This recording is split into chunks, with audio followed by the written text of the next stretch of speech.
that of the Secretary General, Honorable Amuriat Nandala Mafabi, and the person of FDC have come under severe and savage attack from a section of our leaders, meticulously put together with the main objective of desecrating the party and turning it into a personal organization that can be used for personal political gain through unholy alliances. All of us who are going to speak to you, ladies and gentlemen,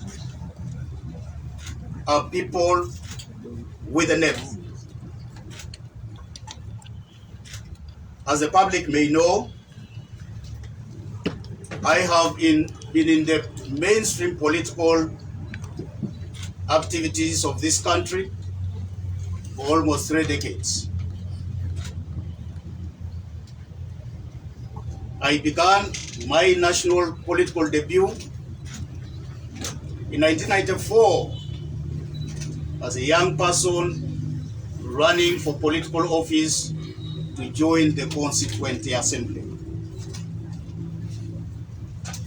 None of us who is going to speak today has belonged to the NRA, stroke NRM, and its successor, the National Resistance Movement Organization, NRMO.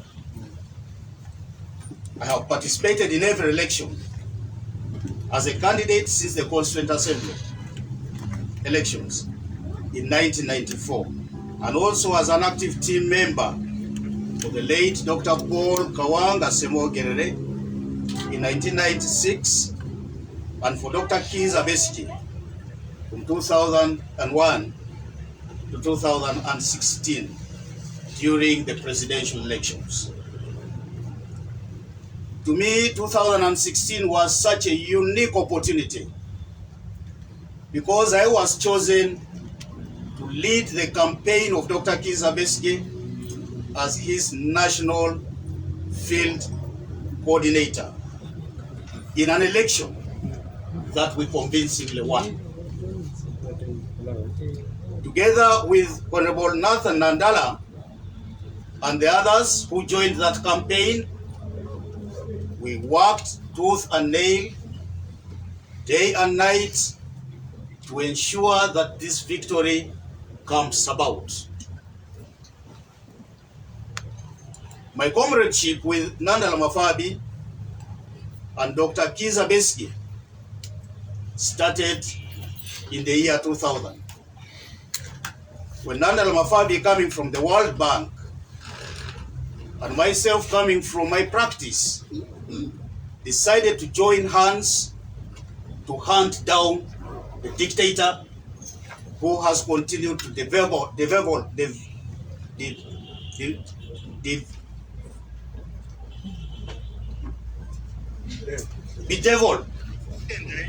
this country, Uganda. To do this, we joined Reform Agenda. And Reform Agenda was an outfit quickly put together under the leadership of Dr. Kizza Besigye. And I believe that we won the election of 2001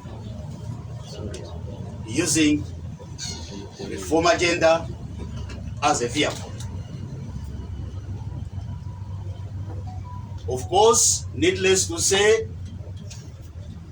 as members of both Reform Agenda and PAFO, we went on to form Forum for Democratic Change that now enjoys full national presence. And for those who do not know, at that time, Dr. Kizza Besigye was in exile in South Africa.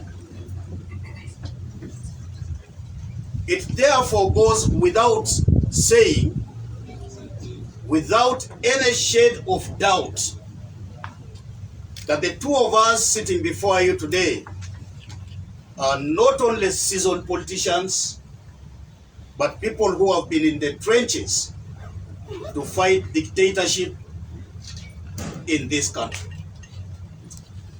It is therefore disheartening but not surprising that we could be branded as a people who would want to betray the FDC and take it to Mr. Museveni by whatever means. And Ssemujju has described this as being put in a truck, and taken away to Mr. Museveni. Something that, to say the least, is an impossibility. Not only because of our strength as political leaders, but also because of the manner in which the FDC is institutionalized, but also grounded in this country. Today, as FDC, we recognize and accept that within the environment we work, it is quite natural to have divergent views, and that such diversity is common in any organization similar to the FDC. And it often leads to healthy internal discussions, engagements, and better decision making, and particularly when there is dialogue within the organization, when there is no mudslinging within the organization. Over the past years, as you will appreciate, the Forum for Democratic Change has faced many challenges that no other political party has endured, but we have always found various avenues for resolving internal disagreements, and these channels remain open. I assumed my role as party president amidst challenges, including the biggest departure this party has ever seen: the moving out of a former president and a former Secretary General, together with a host of senior leaders, to form a new political party, the Alliance for National Transformation.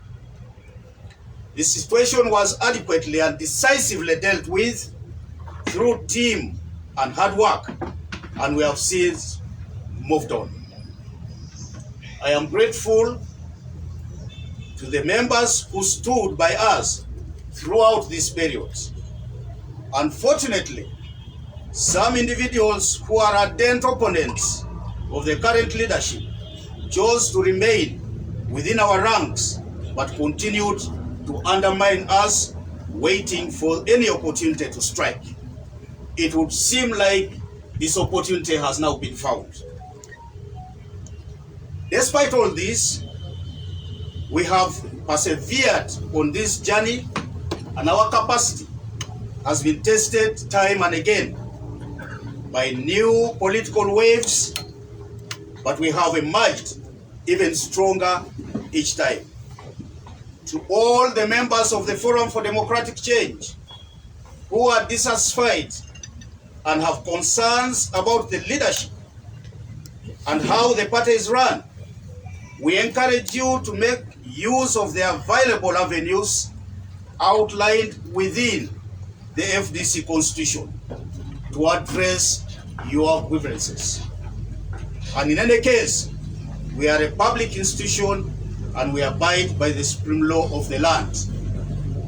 It is totally defeatist for anybody to be running to Zambia, sharing hall, to conduct what was ostensibly a party function, and yet we have abundant ground here that can accommodate everybody.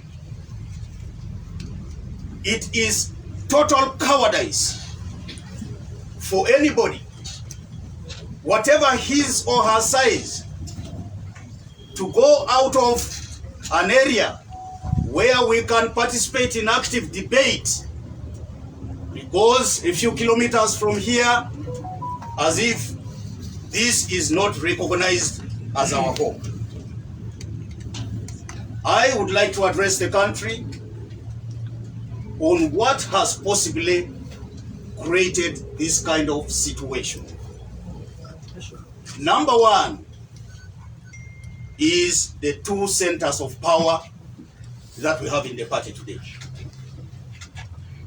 In 2012, when our founding father decided to leave the leadership of FDC, it was generally accepted that there was a need to fight the dictator leading a cruel junta using two prongs.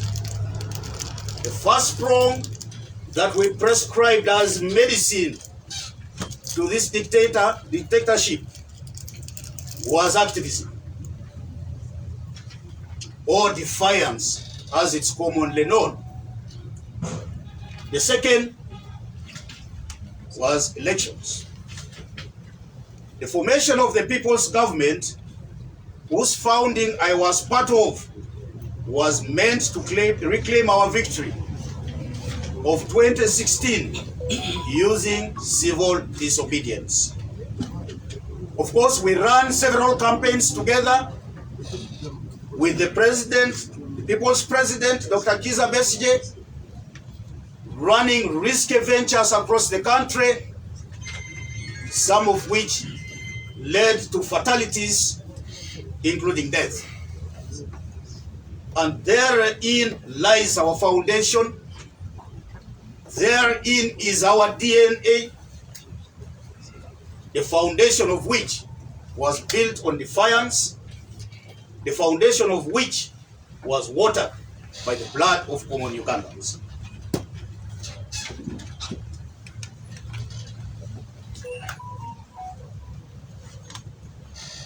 After a number of years of close working together, today there is a contestation whether elections are useful in ousting the Museveni dictatorship. With People's Government declaring war on elections through transition now, no elections campaign. This approach conflicts with Article 12 of the FDC Constitution, which commands members to register and vote and to covers for votes. Ironically, the Deputy President of the People's Government, who also doubles as the Lord Mayor of Kampala, Erias Lukwago, continues to hold an elective office, making it unbelievable that this is a serious campaign that is being brought to Ugandans. I see this as the highest hypocrisy amongst some of our colleagues who have chosen to preach water but drink wine. The FDC maintains that both elections and activism are powerful and useful tools and will be used hand in hand in our bid to bring down the dictatorship in Uganda. For any organization to strive, there is a need to have one central command. Today, the FDC finds herself having two competing centers of power, one residing at number 6 Katonga Road and the other at Najjanankumbi. Both these centers of power are fighting for the same political space. We are going to be trying to work within a very short time to narrow the gap between the two in order for us to work in harmony. The second issue that seems to be bringing this conflict is the issue relating to our election of 2021. As the country is aware, the FDC took a resolution to participate and field candidates in every position as much as possible. I was FDC flag bearer and definitely took the lead in this entire campaign on behalf of FDC in 2021 general elections, mainly in defense of my party. I took a great risk and made great sacrifices because I had the option of running and winning as Member of Parliament. We had piled pressure on Dr. Kiza Besigye, who had earlier declined to run for the 5th time. I am sure there were better prepared members of FDC to run in my place, but I firmly believe that some of them didn't do so for the reason of political preservation, which is really a natural political phenomenon. I was abandoned by people I worked with, and for many years, I ran a lone campaign supported by a few fearless and committed comrades. And I wish to thank them so dearly for standing above self-interest. It is very strange that the same people who were sitting up there at the high table in Zambia, whenever I went to their areas, they just ran away from me. They hid from me. I came to Kampala here, I didn't see the Lord Mayor of Kampala, even if he boasts of having a 200,000 strong support within the city. And this happened everywhere, and there is evidence to that effect. Those proponents of the Zambia meeting decided to betray the party and the cause of the struggle. This act of hostility to the party, including campaigning against our official flag bearers, is a hostility to the party for which it's never too late to proceed under our constitution. Funding of the 2021 elections, which seems to be one of the biggest interests that is in the news now in our country, was one of our greatest challenges during the campaign and the election processes. A resolution to borrow from friendly sources without interest was passed by the Working Committee and the National Executive Committee, chaired by my then Deputy Owechitibwa Joyce Nabosa Sebugwao.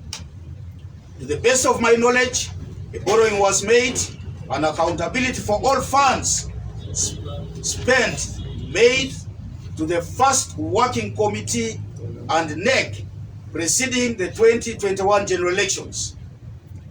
The audited accounts have since been presented to the National Council and the Electoral Commission.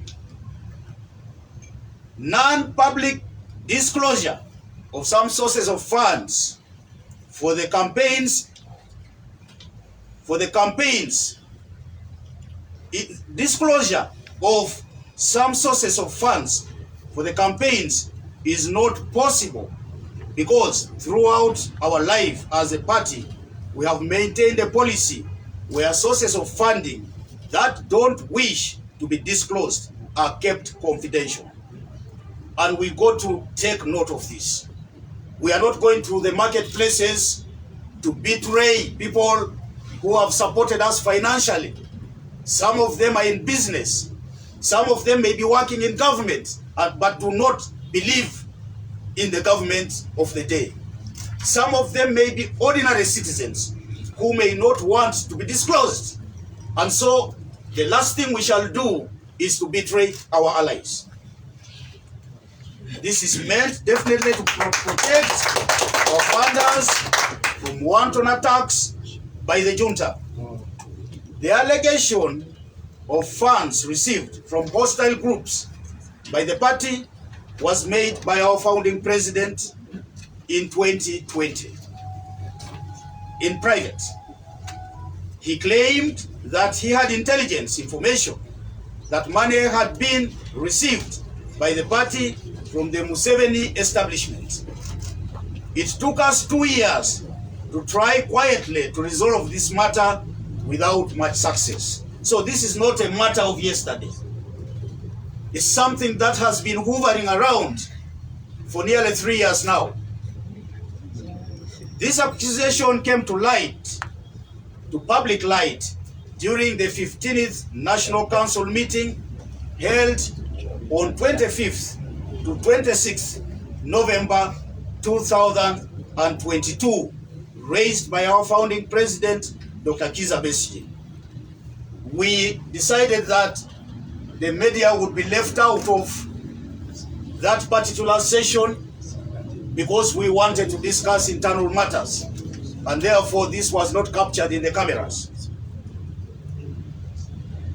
The acrimony arising from the debate moved the council to resolve to have an elders reconciliation committee set up using the procedures of the party. And these were nominated by me, taken to working committee, which is the cabinet of the president, taken to the National Executive Committee, approved by the National Executive Committee. I was asked by NEC to go and contact the protagonists in this area, which were thought to be Najjanankumbi Nandala on one side and Dr. Kizza Besigye on the other, with the list and the terms of reference.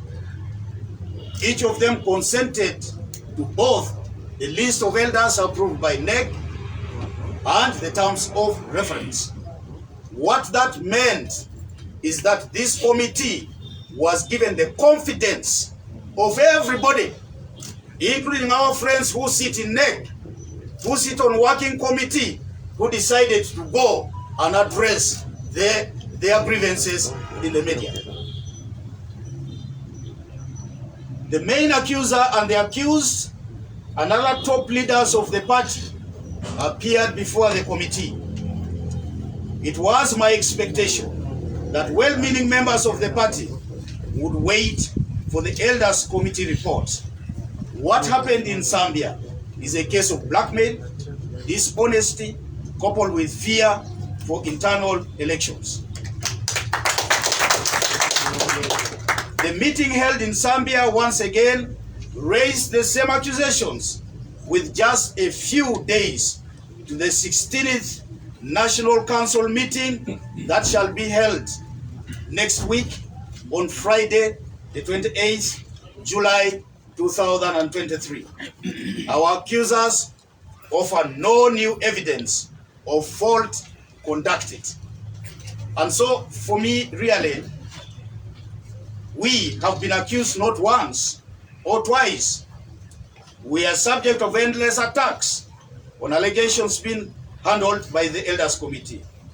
The Zambia consultative meeting was one way meant to subvert the report of the Elders Reconciliation Committee, which is an act of sacrilege against the National Council and by default all the other organs of the party. I wish to state for the record, we have names built over time and families and friends that are hurting over these unending accusations. Also for the record, the party has never got money from Museveni's regime as we are accused. The only money that the party receives from government of Uganda through the National Electoral Commission is legal and has always been fully accounted for. We understand the tension within the party over the leadership positions in the impending internal elections and the interests at stake. It's only moral right to accuse somebody and substantiate the accusation to prove it. Alongside this accusation is a reckless statement by the Honorable Ibrahim Ssemujju, my younger brother, suggesting that the party is at the verge of being taken to Museveni by the Secretary General, just like leaders in the Democratic Party and the UPC did. Honorable Ssemujju has not been in the party long enough to have felt the amount of sacrifice endured to found and sustain it, probably because he only joined it a few years ago. Even as a practicing journalist, he seemed not to take note of the rough journey the current leadership has taken to bring this party where it is now.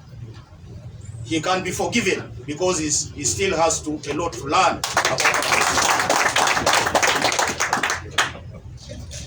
On internal elections as a conflict area, I would like to inform the country that next sitting on 12th May 2023 passed an election roadmap and guidelines.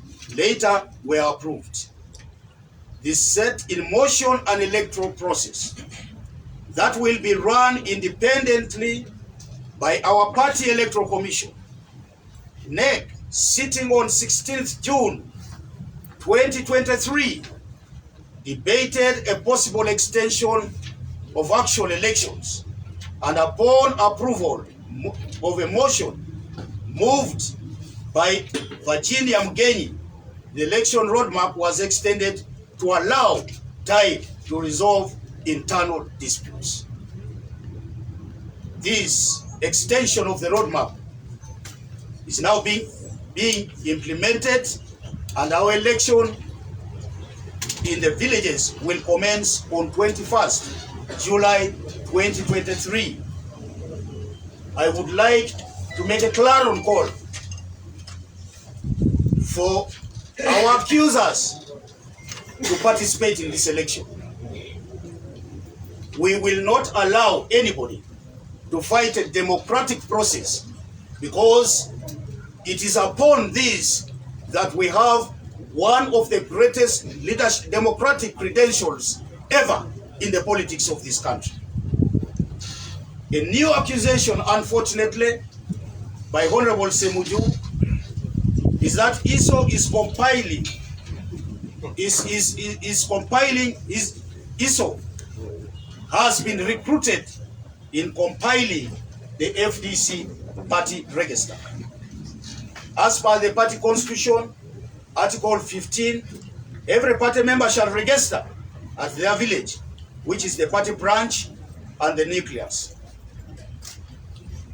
Therefore, we need to understand that these registers were actually identified by the party, district party chairpersons and the leadership in the districts. It is therefore one of the greatest insults for any member of the party, most especially a senior member who speaks for us, to go and even suggest that ISO is in control of the party. All of us as the FDC are duty bound to protect the name of the party, and any allegations leveled against any party leader should be truthful and provable. The FDC party is implementing the roadmap to elect new leaders from the village up to the National Delegates Conference, who shall elect the new NEC in November 2023. These allegations that are intended to put to disrepute the leadership and the membership of the FDC are not going to be taken lightly.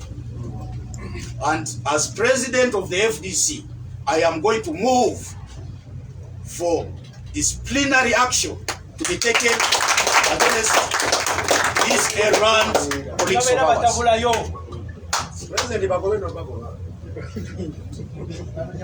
Now, I would like to turn my attention as I conclude to the proponents of the attacks on the FDC. They have said a lot of things that they cannot prove, not knowing that they also have skeletons in their closets that we can prove. I take note of the threats by my deputy Erias Lukwago, who is mobilizing for violence during the forthcoming National Council. This is something new in the culture of the FDC that he wants to introduce here. I appeal to my comrades to learn the new culture to which he was ushered in about 2 years ago.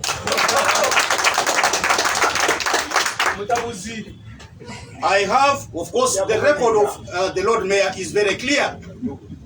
You know, he's been hopping from organization to organization, and this is being done for political expedience. He thought he would be a mercenary in the FDC, but we do not have room for any mercenary here. We don't.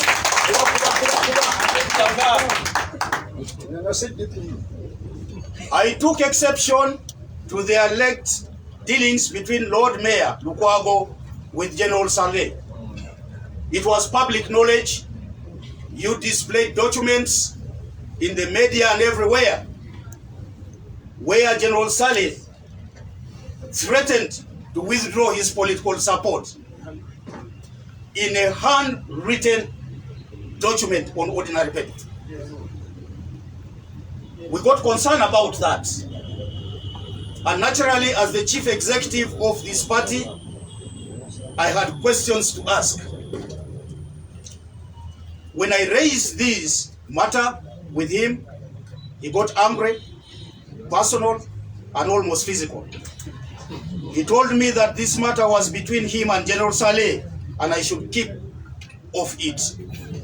So I decided to step back and see whether this would be resolved between the two. But as far as I understand, it's not yet a resolved matter. As Deputy President coming from Uganda, he is expected to provide leadership in the running of the party programs in the region. Unfortunately, he has been reluctant and resisted implementation of activities of the party in Uganda, instead preferring to be in cohort with the National Unity Platform.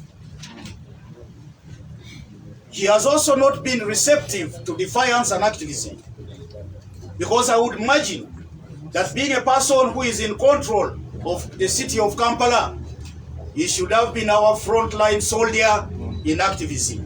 But all we see about him is putting on good suits and running to court whenever we activists are slaughtered in the streets of Kampala. Our spokesperson has misused his office as a platform to attack the party. And as I said earlier, he has failed to keep the image of the party and deserves disciplinary action.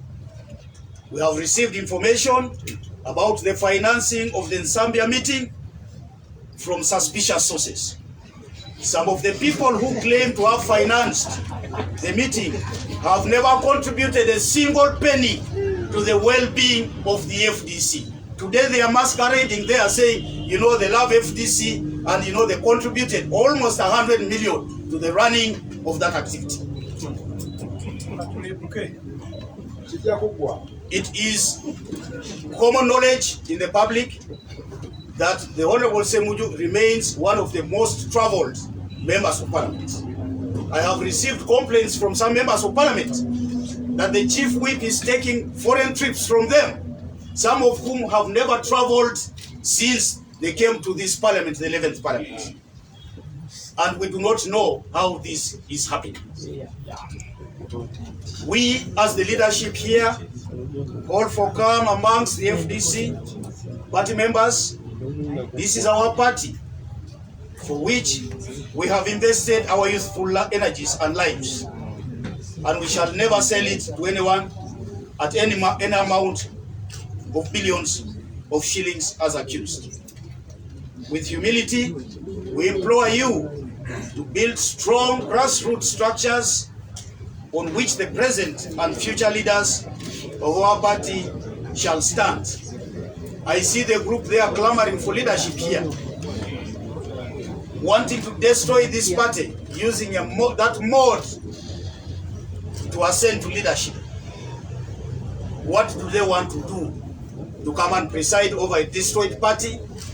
I think they should rethink their steps. Before anybody hangs us, we are humbly appealing to our comrades who have chosen to accuse us. Don't be the judges in your own case.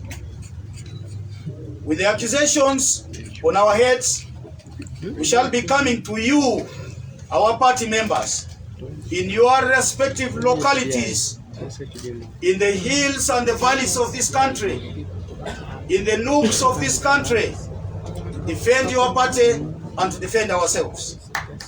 In conclusion, we are well aware of both our friends and adversaries. Of course, NRM under Museveni cannot be our friends. They can't. And this is the reason why, despite the opportunity to participate in IPOD, even at the highest level, we have shunned meeting Mr. Museveni either in public or in private. We will cherish and support our friends while continuing the fight against this dictatorial regime that has sucked the lives of Ugandans. I thank you very much. One Uganda, one people, one people, one Uganda.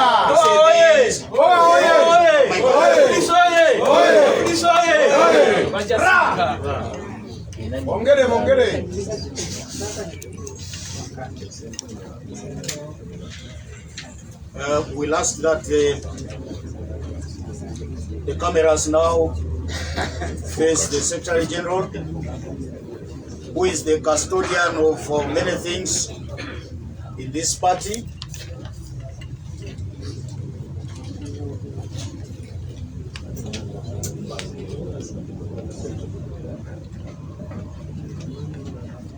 Is this one too short?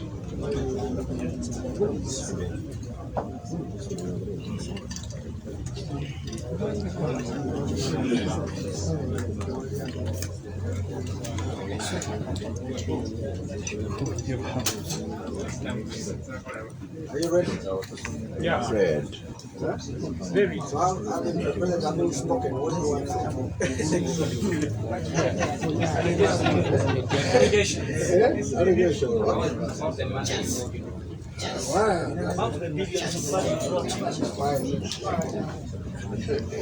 Of course, leaders of democratic change at all levels, members of the Forum for Democratic Change, our supporters, our friends of the media, Ugandans at large. Of course, I greet you and thank you for making time off your busy schedules to be with us here today for this press briefing. And of course, the boss man, the party president, has spoken. And I hope my job is only adding a few things which touch me personally.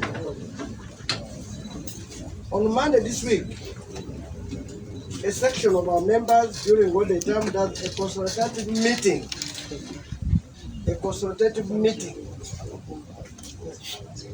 just decided to make it attacks.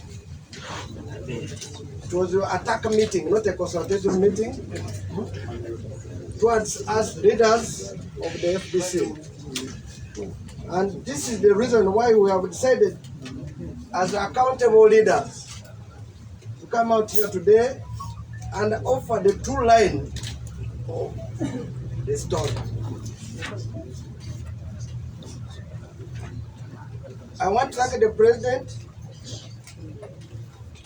After the attacks, or during the attacks, he had to ask my colleague, Centenary, Honorable Centenary Franco Robert, to come here in Najjanankumbi because we were not available, because the spokesperson was not available to address the the Monday press conference to address the press and to continue to engage with the people of the media and the people of Uganda at large. Of course, these attacks on the President, Honorable Patrick Amuriat, and myself as Secretary General, did not start on Monday. Did not start on Monday. And maybe I can say here, I have built a name the entire of my life. Since I was born, I've built a name. I was taken to school. I have been educated very well at a high level. And for your information, I'm an international financial management consultant who is consulted with all big organizations, including World Bank and IMF. I am a businessman, a successful businessman, and I am among the largest taxpayers in this country. Largest. I have a family, I have a wife and children. And when somebody attacks you like this, it looks bad. I have relatives, I have friends. And that applies to the party president, who is a real engineer with a family and friends and relatives. For a while now, we have faced constant attacks, blackmail, and propaganda by people who do not wish FDC well, but are driven by selfish ambitions for power and the prospect of getting rich by assuming leadership of the party. If they were real genuine members of the party, you don't go and destroy the party in public. You come and fight internally. It is like a wife and a husband. You, instead of fighting in your bedroom, you decided to go and fight on the street where everybody sees you and you are naked. So those are people who are selfish and don't wish this party well. This group of people have made it their mission to bring us down, in the end tarnishing the image of the party they profess to be part of. As FDC has got a very robust conflict management system through which we resolve issues without necessarily affecting our cohesion, our togetherness, our cohesion. On many occasions, using these systems and mechanisms, we have tried to bring our brothers and sisters on table to understand what their grievances are and address them in-house. This is what is expected of a reputable political organization. We are, however, shocked with the world allegations which were said during the Samba meeting. They were real wild. You recall one member of parliament got up and said, he came here, he had to wait for me to go out of the country so that he can wait for Kaija to sign his form. All of you remember we were in COVID. No plane was going out of this country and no plane coming in. A whole energetic, heavy MP makes such an allegation. You will know that this was just an attack on me as a person. Without anything, but just attack. Of course, the meeting was basically Nandala, Amuriat. The whole discussion during the Sunday meeting and the previous attacks are anchored on falsehoods and a very dangerous ploy to damage the reputations we have built over a long time, which is very painful. We have built this over a long time. Of course, Honorable Ssemujju Nganda, our Lord Mayor Lukwago, and others have continuously peddled claims that we received large sums of money from President Museveni, what they called unknown sources, to hand over FDC to him. This is just pedestrian thinking from this faction. If this is a political party with structures and stakeholders, it's not a personal property that we just hand over to anyone. I want to tell our Constitution, Article 13, it says any member who goes to another party ceases to be a member of what? Of the FDC. Ssemujju went, she was a deputy president, she ceased to be a member. Which structure did she go with? Even her family structures, I'm sure she never went again. So I cannot, or I'm thinking that carry a structure on a pickup, on a road to take to Museveni. Unless for them they have a formula how they want to carry it on a pickup, and they will tell us. Secondly, who alleges must prove. Why can't they lay evidence on the table for all they see or they saw? Why are they not putting evidence? Why are you alleging? It is because they are alleging to people who have reputation. And they believe that if they soil us, the public will not trust us.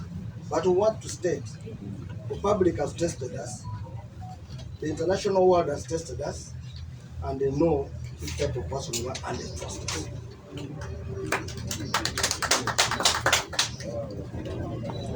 Honorable Ssemujju and others have also claimed, I made a deal with President Museveni to hand over FDC in the exchange for Bank of Uganda governor, job now Minister of Finance. This allegation has been around since 2012. I want to respond by saying my qualification, my experience and expert are very sufficient to have those positions. Who doubts me? However, no one has ever approached me with that offer, and I'm not interested in working with himself. Whatever you are saying is just peddling falsehoods for their personal reasons. In fact, if I want to go to work, World Bank is waiting for me. World Bank is waiting for me.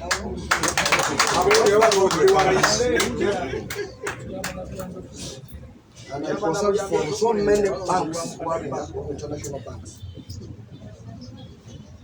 They allege that we used the mysterious money to procure vehicles for 2021 general election. These vehicles were paid over a period of time, rather than by a single deposit. And we have evidence we're going to share with you. They were paid over a period of time. These attacks are glaring, deliberated to dwellers, so that Honorable Ssemujju and his clique have their way in taking over the party for selfish ambitions. These armed with the power of the FDC members shall not allow it to happen. I want to call on members of FDC. You should not allow this to happen. You shouldn't. You have heard these are newcomers. One is about 2 years, another one is less than 10 years, but they are here wanting to take us. We have been in the trenches for the entire life.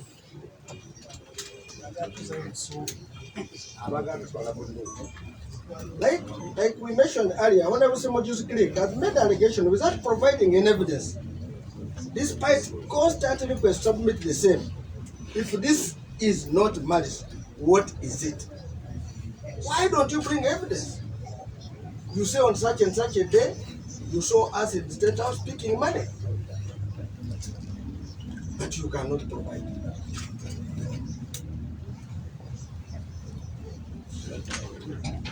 As human beings, we are tempted to follow the path they have taken in the past month of maligning us. However, as seasoned, respectable leaders, we shall not. We are respectable. We shall only provide the evidence to confirm who is who. We have decided to share something for you to appreciate of the person and the character of Honorable Ssemujju in fraudulent drawing public funds in millions of shillings for activities he has never undertaken. We're going to share with you. In only less than 6 months, a man got money from the public, 378 million. If we give you forwarded, yes, you can run away. He claimed to have trouble.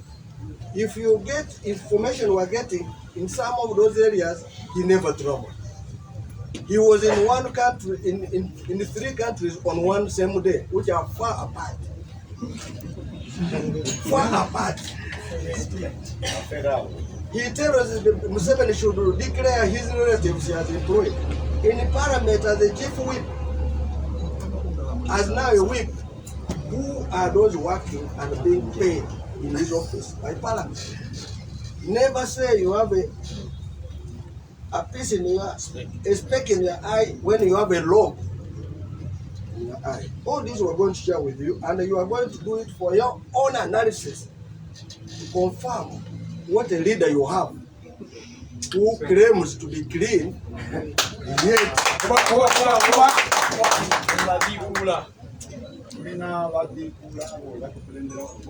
and we have more documents we shall share.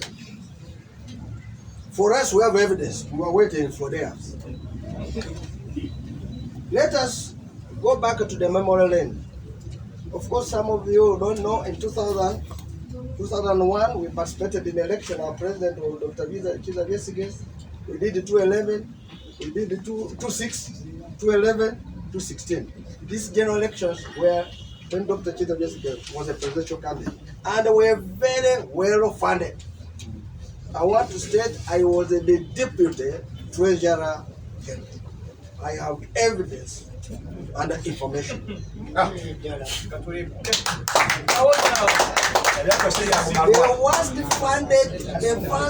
worst funded election is of 2021.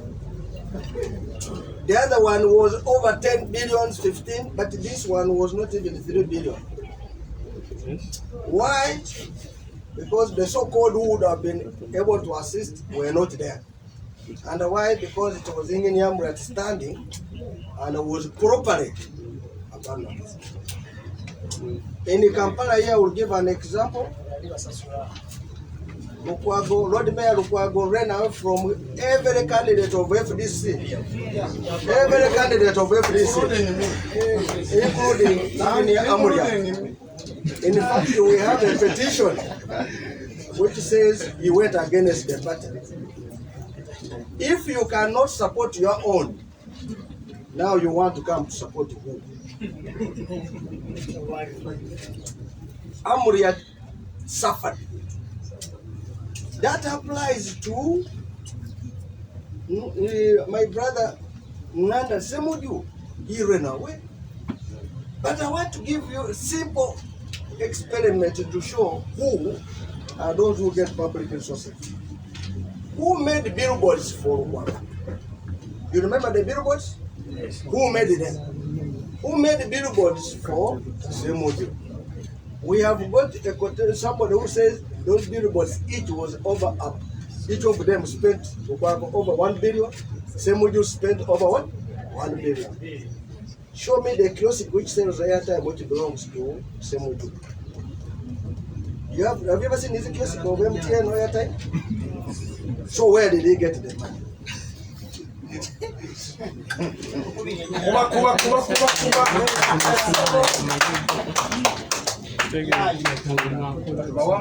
So I told you that we have been funding elections. It has never been an issue. All those periods, nobody has ever questioned where was the source of what? Funding. But in the 2021 is where the question is what? This double standard should not be accepted, and we shall not agree. The people who talk with their tongues folded. During the day they are saying something, and the night they are saying a different story. Honorable Ssemujju is the biggest beneficiary of government money. You recall when he was a chief government whip, and now he is now opposition whip. No, that's a whip, chief opposition whip. Yeah. He was given a vehicle with even a red car and a field with a field card. but also they gave him cash 200 million. If he loves Uganda and FDC, why did they either bring the 200 million in FDC or return it to the consolidated fund? Because he had already what?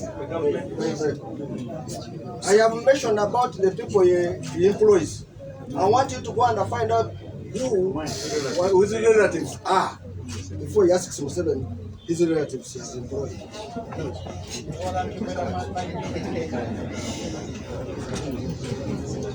I want to state and I want to tell you the people of Uganda, and I want to ask Sare. He raised the issue to Lukwago. I know Lukwago goes to court or even on a smallest thing. Why hasn't he gone to court?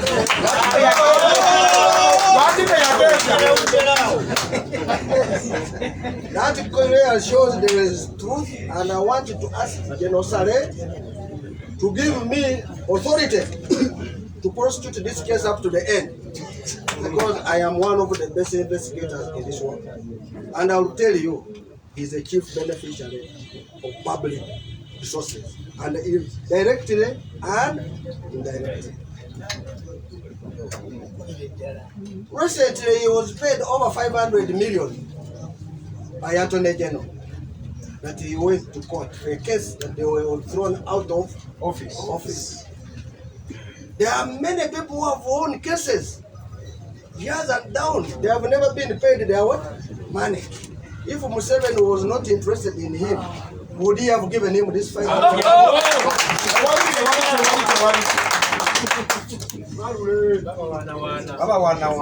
The document we have, which will show criminality, and I want Honorable Ssemujju to deny it, is going to be circulated to you for you people to see a leader who is supposed to do oversight function, how he behaves. If you can get money like that, would you really question anything?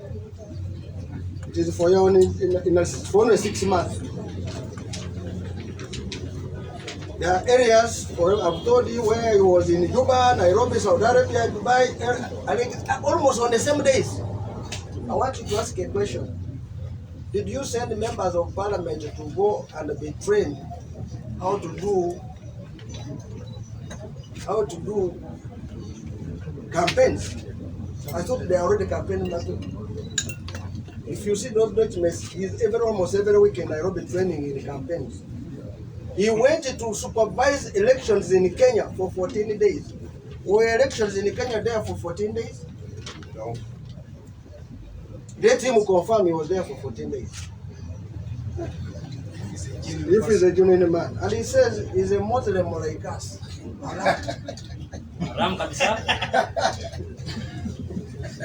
I want to challenge my brother Ssemujju, who has been doing character assassination of Nandala and Engineer Amuriat, to come out if he has moral authority to challenge me and Engineer Amuriat. They should stop to be pretenders, and if they have any evidence on us, they are free to table it. I have declared all my personal assets, all my businesses, and how I have gained them. When I left the bank, I was being paid $20,000 per month in 2001. When some people left journalism, I was being paid how much per month? If he has those properties he has, when he was getting nothing, what about me who is paid in what? Dollars.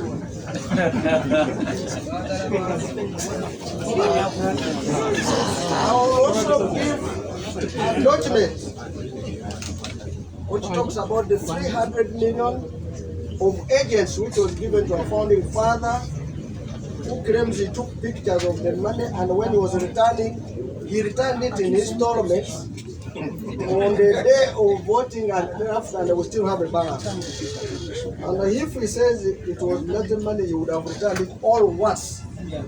Not in what?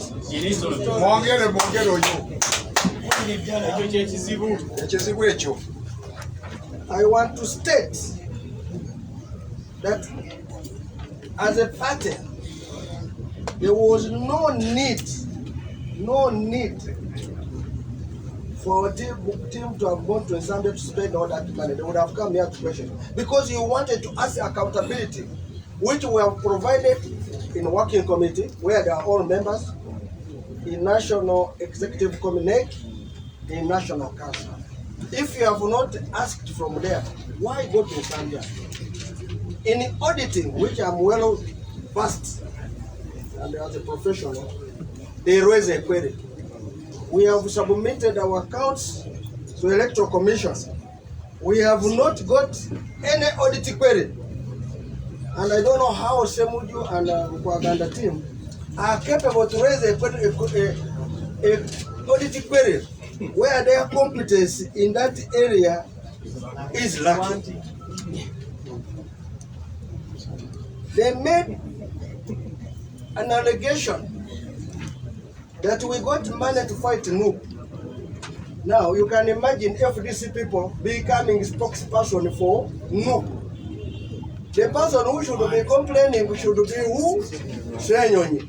But you can imagine Lukwago and Ssemujju are the one complaining on their behalf. That shows that they are not members of FDC. They are just on top FDC, but they are not what? Members. I want to state, we have never got the money to fight NUP, and we want to say, if NUP says so, we are here, but I want to state that this confirms the truth of the last election, why Lukwago was silent on FDC, but sympathetic to NUP and other forces. Now, if such a member can refuse and Ssemujju can do that, it clearly shows that these are members ready to destroy this party in the name of NUP. And I'm saying kindly resist it. At FDC, I would like to remind you that FDC believes in democratic processes. That's why we have the elections. We're in the election process. As the party president explained, our village structures start on 21st, and this is a command of the national. It is a command by our constitution, Article 15, Clause 4, which says there will be party branch elections. That also applies 16.3, 17.2, and that's what the party is doing. I want to state that we have also received a petition where people say that the chairman FDC, the party president FDC, the chairman FDC president, the chairman, not electoral, the chairman, the national chairman has no mandate to stop any election process. And that's true. The Electoral Commission of FDC is independent, and they do what they are supposed to do according to the law. And if they have decided to conduct the election, it's the command of our constitution. As the Secretary General of this party, who keeps the accountability, who is in charge of, who is the custodian of the law, that's to say, responsible for compliance with all legal obligations of the party, I will defend this constitution.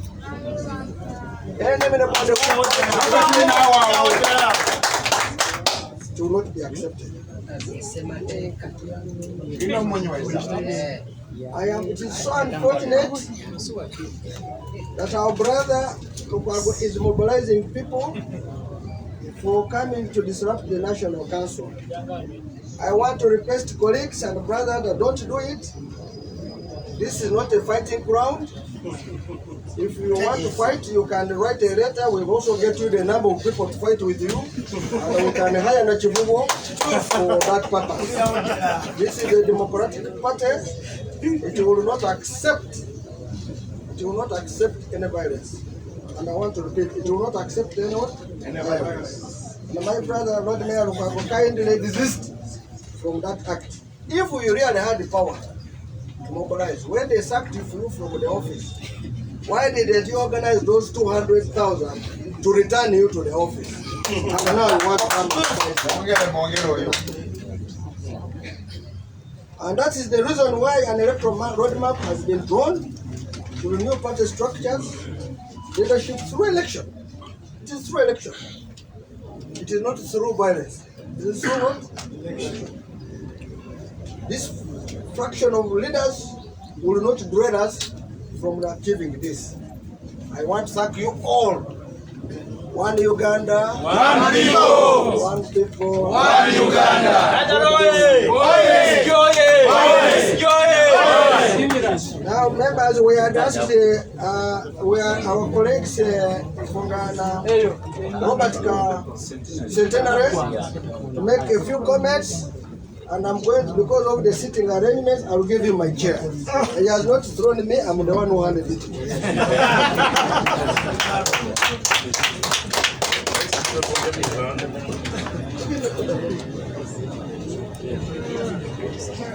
Thank you, the party president and the secretary general. I know some people may be asking themselves, why is Centenary speaking to the cameras at the headquarters of Najjanankumbi? FDC is a party of equal opportunities. FDC is a party of participatory leadership, and our constitution allows for delegated authority. And on record, I want to state that I come from a district that is founded on the principles and values of opposition, and that for us, we have been there before. Some people who even sit on organs of the party. And for record, I have also been on these organs of the party as a NEC member by virtue of the fact that I held the position of Member of Parliament. And when we are all going to purchase membership cards for the FDC, each one of us pays 1,000 shillings. Nobody pays 10 million. If you pay 10 million, it is your donation to the party. But the nominal value of our membership card is 1,000 shillings, which gives us the same nominal strength, the same membership strength, and that was brought in the spirit of generating equity so that people do not develop a sense of entitlement based on their contribution to the party. Therefore, our brothers and sisters out there who have developed a sense of entitlement, it is quite disheartening that you have deliberately, either by design or by bad manners, decided to shun the organs of the party, even when a platform has been accorded to you, to bring out your grievances in broad daylight so that they can be heard by the appropriate organs of the party, and you decide to form a parallel force that is devoid of your homes. It is complaints that he is now bringing now in 2023. Even when we concluded those activities here at the headquarters, I did not see any of them. The Lord Mayor was not here, and I kept on asking, where is our Deputy President for Uganda? We are concluding this activity in his region, and he has not appeared anywhere. Because we had a meeting in Masaka, we had another one in Impiji, and another one at the headquarters. Buikwe and Luweru. What I recollect is that the day we had a meeting here, taking stock, and the day we had a meeting in Impiji, he was in Kamocha, hobnobbing with our colleagues of the National Unity Platform. So it would be unfair for you to be offered a platform to air out your grievances, and you don't show up, and then you decide to go outside the party organs and demonize it. You've been told about the Dr. Nawiso led investigation.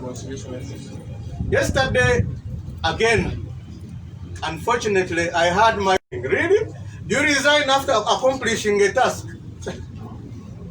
If you really mean well, you should decline the offer of the task, or you should give your dissenting views through a minority report. That is how civil people behave. There is nobody who is going to expect that FDC as a political party is going to run like a marketplace. Even a marketplace has leaders, because we have these market masters who organize the markets. So if a market can have an organized leadership, what do you expect of a fully registered political party with brains like ours? By the way, I would like to tell my brother, because he was asking me if I am speaking as who. I think now he has the answers. I am here with the leadership of the party, and I am speaking. So if he thinks he's the only person who has the capabilities of speaking, I am speaking. And I will continue to speak whenever I am required to speak for my party. He has already disqualified himself, and he has put himself in a position of being incompetent to speak for the party.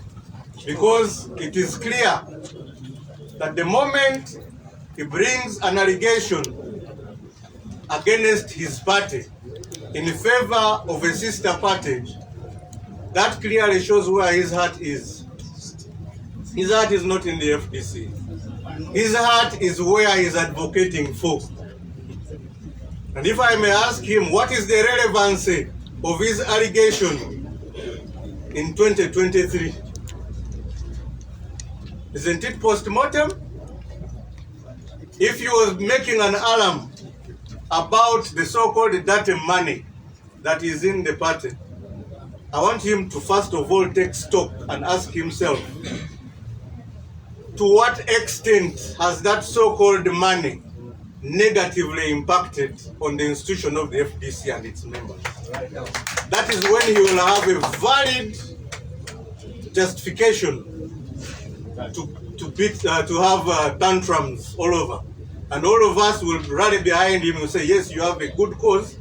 We don't want our party to go to the drain. But as long as he still continues to lash out on the basis of speculation and malice, then for us we shall treat it as pedestrian talk and cheap talk, and we shall not allow that to devour our party. I would like to caution our members from the opposition. I heard on the radio our colleagues from the DP celebrating that we used to laugh at them, that whatever is happening to them can never happen to the FDC. I want to state this categorically clear, that the difference between the FDC and the DP is that whereas our party president does not have the opportunity to sit in parliament, even if he had it, he would not sit on the government side, which is not the case for the DP. In the history of this world, it is the first time I have seen a party president sitting on the opposite side of his members of parliament. And then you want to compare us to yourselves, and you are jubilating that our house is burning. Secondly, this is not the first storm that FDC has gone through. Actually, for me, I would say this is a wind, because we have been through bigger storms than this, and we have successfully come out of these storms. So don't even expect or wish that the worst is yet to happen. No. In fact, what has happened to us in the past has hardened us more, and we have become stronger than ever. NRM, if you are celebrating that FDC is going down, I want you to also go through at least one single storm that we have gone through, and we see if you will be able to stand the test of time. Because for you, you are jubilating over what has not yet happened to you. Now, for somebody to allege that ISO is the one registering members and constituting the structures of the Forum for Democratic Change, do you want to tell us that you are the commander of ISO and you are the party president, and he is the one who delegated me to come and fill the gap which you had created at the headquarters? And as a law-abiding member of this party, I pledge to continue speaking for this party with or without Ssemujju Nganda at the headquarters. May God bless you, God bless our party, Amen. And God bless our members, God bless our leaders. We should be courteous enough to respect the leadership that we have. Even the Bible demands us to do so.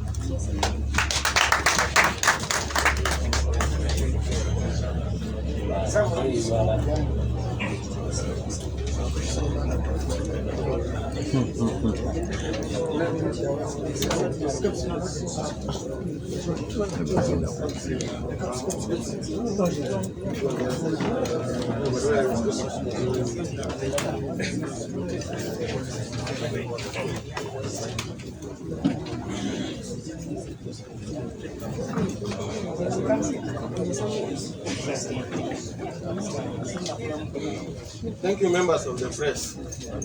I am called the Honorable Fungaro Kapsatan, National Secretary for Mobilization and Organization at FDC, MP Emeritus of Uganda constituency. I have something small to add. This is derived from my role, from my position of National Secretary for Mobilization and Organization, where the responsibility of organizing, mobilizing, where the responsibility of taking care of the strategy of the party lies most. In the meeting that took place at Zambia Sharing Hall, there was also an accusation particularly pointed out towards the Electoral Commission and the exercise of the elections. Some of our colleagues are of the view that the elections of the grassroots structure up to the National Delegates Conference should not take place. And that there was a NEC meeting which took place here, in which a resolution was passed by NEC to suspend the elections. And which means the elections which are going on right now, the activities going on, are illegal. They are contrary to the position of the party. This is what I want to clarify. That statement from Zambia was not correct to some extent. Whereas a meeting took place here of NEC on the 16th of June 2023, and whereas a motion was indeed moved here on the issue of suspending the elections as stated at the Zambia meeting, the resolution passed was not to the effect that put off the elections completely. That matter was put to a vote, and these were the three positions. There were three positions which were brought in that motion. Number one, that you suspend the elections for 6 weeks.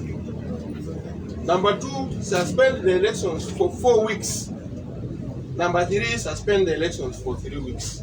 And these things were voted for. The votes obtained in the meeting were as follows. The one of 6 weeks got 6 votes. The one of 3 weeks got 3 votes. And the one of 4 weeks got 13 votes. The total number of people who participated in the meeting and in the voting is equal to the total of this you added. There were 22 people in that meeting. Now suppose you are the one chairing that meeting. What is the resolution of that meeting? There. It was the one which was carried by the 16, by the 13, by the majority. Are we together?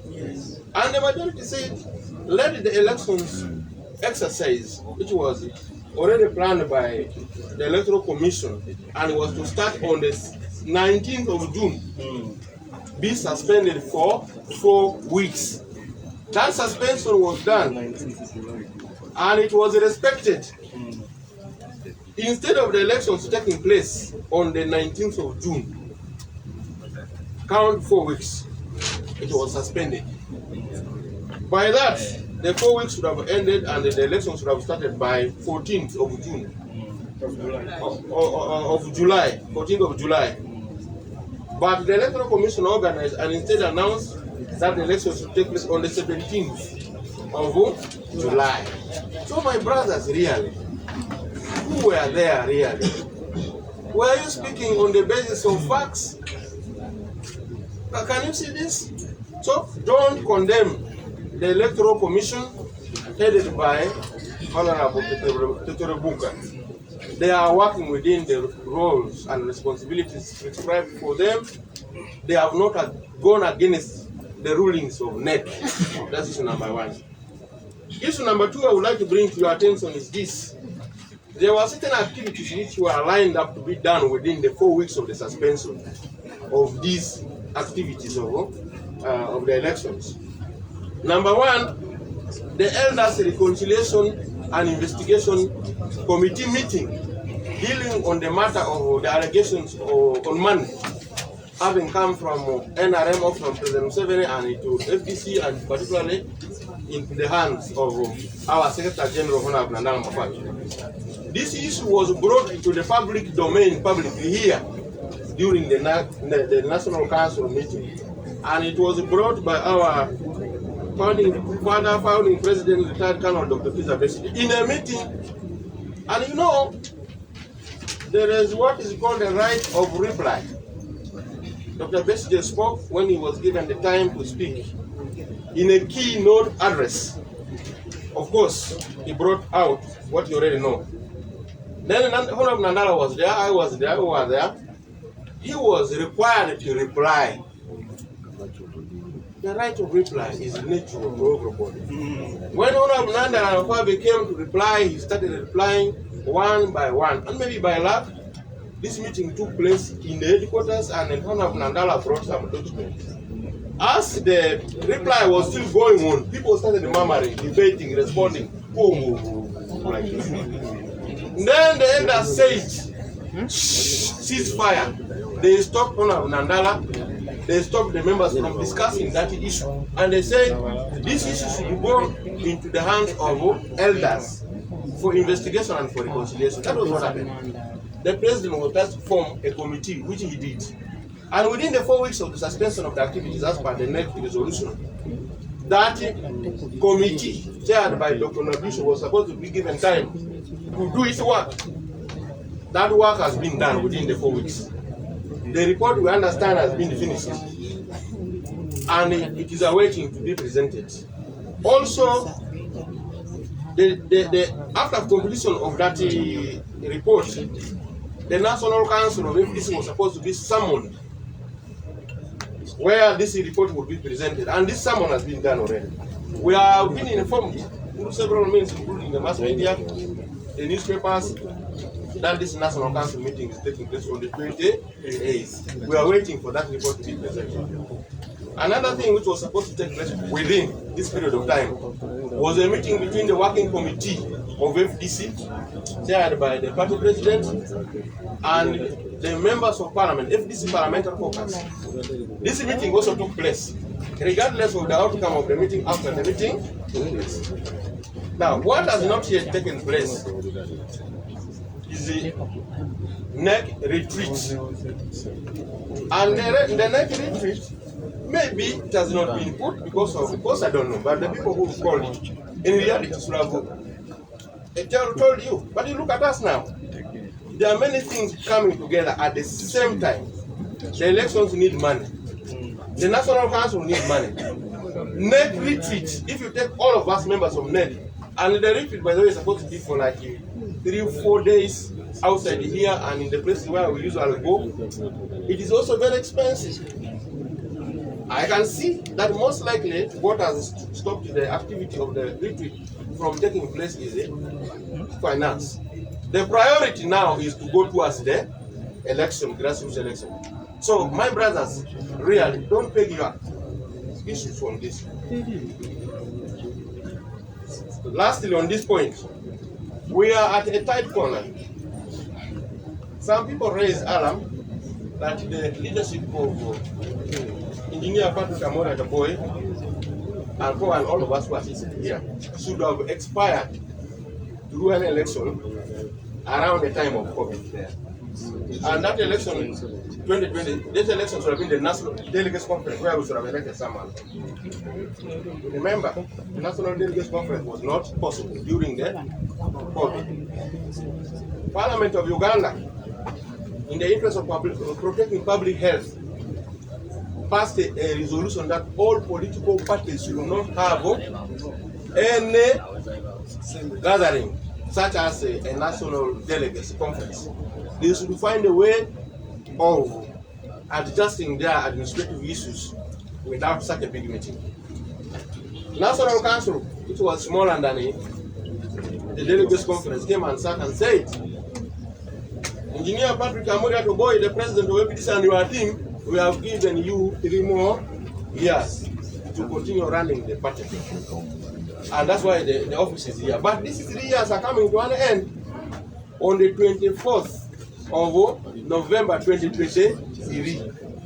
If we don't have the National Delegates Conference by that time, it means we shall run into a situation where FDC will not have a legally binding regime in office. There will be a constitutional crisis. We are now pressed against time not to go into that kind of situation. The National Delegates Conference requires 3 months notice in advance. Now you work backwards from November. 1, 2, 3 months will bring us to August. Are we together? Which is next month. Which is next month, which means the notice of the Delegates Conference must be issued in August. Now, for the notice to be issued, there must be in between here a national council to set the agenda for the Delegates Conference. And for you to call that national council, you need also 1 month's notice to call that meeting. And for you to issue that notice, there must have been these activities of the grassroots election. You must have built the grassroots election, everything is ready, the list is here. Now you present to the chairman of National Council that we are ready for the National Delegates Conference. The list of the delegates all over the country are here. Because what is important is the list of delegates. Without that list of delegates, the National Delegates Conference, that meeting of the National Council cannot take place. Now, if you continue postponing these elections of the grassroots elections, you are endangering the National Delegacy Conference, and you are creating a disease, you are breeding a disease of constitutional crisis.